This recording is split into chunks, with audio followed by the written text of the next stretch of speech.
Hello dear students, I am Dr. M.S. Vimal, Assistant Professor of English, Government PG College, Newari, MP. Today in this lecture I will talk about the sestet of sonnet number 18th composed by William Shakespeare. In the previous lecture you have learnt about the octave of sonnet number 18. So now this is the description of sestet of the same sonnet entitled Shall I Compare Thee to a Summer's Day. This sonnet I have already told you that written by William Shakespeare addressing to his friend W.H. whom he considers to be the most beautiful creature in the world. So let us see the sestet of the sonnet. But why eternal summer shall not fade, nor lose possession of that fair thou owest, nor shall death break thou wanderest in his shade, when in eternal lines to time to thou growest. So long as man can breathe or eyes can see, so long lives this, and this gives life to thee. William Shakespeare in the octave of this sonnet has already told us that his friend's beauty is permanent and everlasting. It is not a subject to decay. Okay, so here he says about the logic, why his friend W.H. will not die, why his friend's beauty will not decay. Shakespeare has a logic, and this logic has been mentioned in this sestet of 18th number sonnet. But thy eternal summer shall not fade. By writing this line he says that thy means your eternal means everlasting beauty shall not fade, it will not decay, nor lose possession of that fair thou owest. And the possession of beauty his friend W.H. possesses, that will never be lost, because he says, nor shall death break thou wanderest in his shade.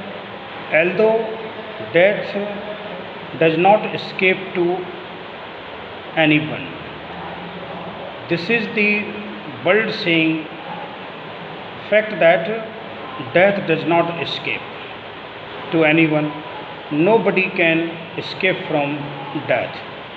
But here William Shakespeare boldly says that even death cannot challenge to his friend's beauty.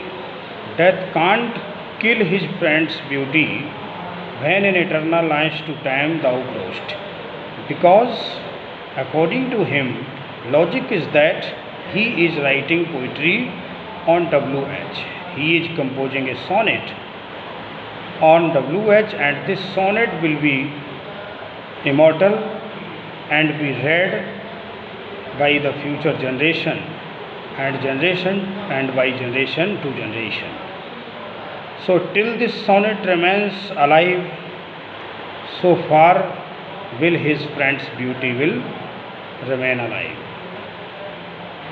In the last couplet of this sestet, the entire conclusion of the sonnet comes in our light. That is, so long as man can breathe or eyes can see, so long lives this, and this gives life to thee. This gives life to thee. So long, William Shakespeare says that as long as the human being lives on this planet, so long this sonnet will remain, and this will be read again and again by the future generation, and it is but natural that his friend's beauty would be remembered by the coming generation, and this will run for everlasting time. So this is the conclusion of this sonnet number 18, in which William Shakespeare boldly says that his friend's beauty is immortal and permanent. Even the nature's beauty cannot stand before him. So the critical comment is that William Shakespeare has great love and affection towards his friend W.H., whom he requests again and again to get married and beget the children, so that his beauty can be remembered in the future. But his friend is not ready to do so. He does not agree to get married. So having appealed several times, he anxiously writes this, and in this anger his affection and love come out in our light. So this is the sonnet number 18th sestet. Thank you very much.